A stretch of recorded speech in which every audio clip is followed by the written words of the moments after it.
Now, for more on what we can expect out of China's yearly political gathering, let's cross to Los Angeles and speak with Professor Sung Won Sohn from California State University. Welcome to the show. Thank you. Now, these are the most important political meetings of the year in China, but how significant are they to the country's economy? It is very significant. We do get a lot of information out of these sessions. They will be talking about priorities, social and economic priorities, expectations regarding the economy. And sometimes we get signals. For example, in the past, they talked about one-child policy, and so that was a good information to get. So we get quite a bit of good information out of these sessions. Now, you mentioned some of these expectations when it comes to government policy. Now, what are investors and economists hoping to hear? Well, most important is economic growth. As others pointed out, China is the second largest economy and most populous economy in the world. Therefore, how China does in the past will affect everybody, including the United States. So how rapidly will the economy grow or slow in the future? And number two, the composition of it, investment versus consumption. And also very important, how does the leadership, the party, plan to move in that direction? So how that is very important as well. Now, one of the directions we've been seeing is that key initiative, supply-side reform, basically cutting oversupply and overcapacity where there's low demand and low profitability. Which sectors do you think are in the spotlight that are ripe for reforms? In the past, China has invested too much in traditional industries such as steel, chemical, cement, and etc. So there's a vast amount of overcapacity, and many of those are so-called state-owned enterprises. So reducing investments in an orderly fashion, I think that's very important. The other one is we want to raise productivity, but how do you go about doing that? And one of them is to eliminate so-called zombie companies. And again, many of these zombie companies are state-owned enterprises. We're talking about the enterprises employing tens of millions of people. So you have to be very careful. Not only do you have to lay some of the workers off, but what are you going to with them?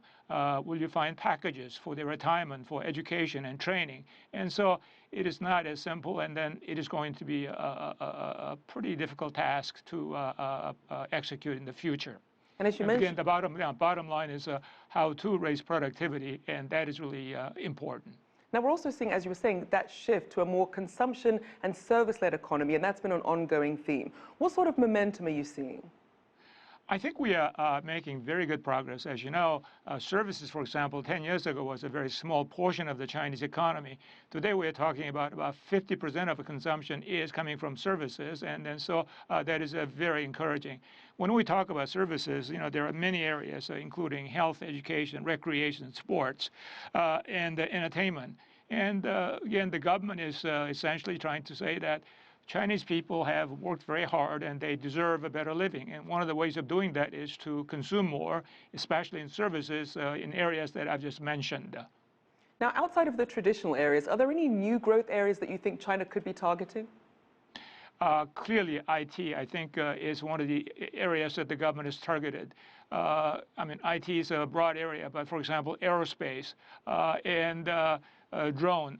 So these are some of the areas that I think the government will concentrate, nanotechnology, biotechnology, and life sciences. So these are some of the new hot areas that everyone is concentrating on, and I think China is no exception.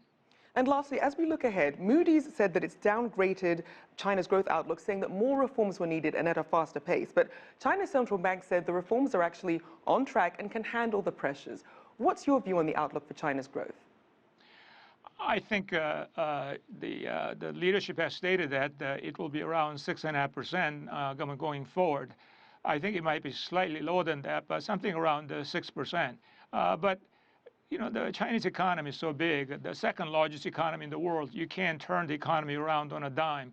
It's like an aircraft carrier. So I think the leadership is doing the right thing, trying to move the economy slowly and gradually. You cannot really turn that on a dime. That would be bad for the Chinese economy, and that would be bad for the world economy, because if you try to move too fast, that could mean that economic growth could fall dramatically, and that is not good for anybody, including us in the United States.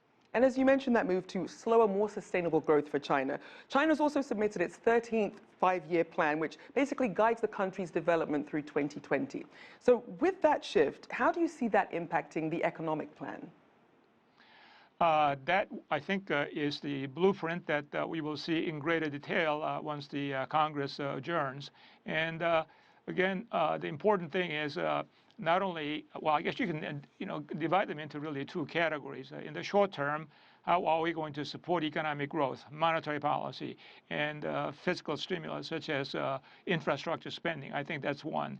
The other one is, of course, long term. There are many issues in the longer term, and here we are talking about things like, rebalancing. We talked about de-emphasizing investments and emphasizing services.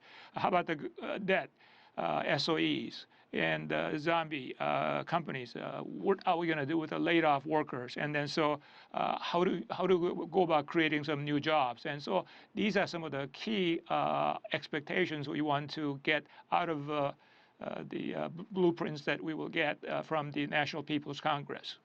All right, we'll have to leave it there, but thank you so much for joining us, Professor Sung Won Sohn from California State University.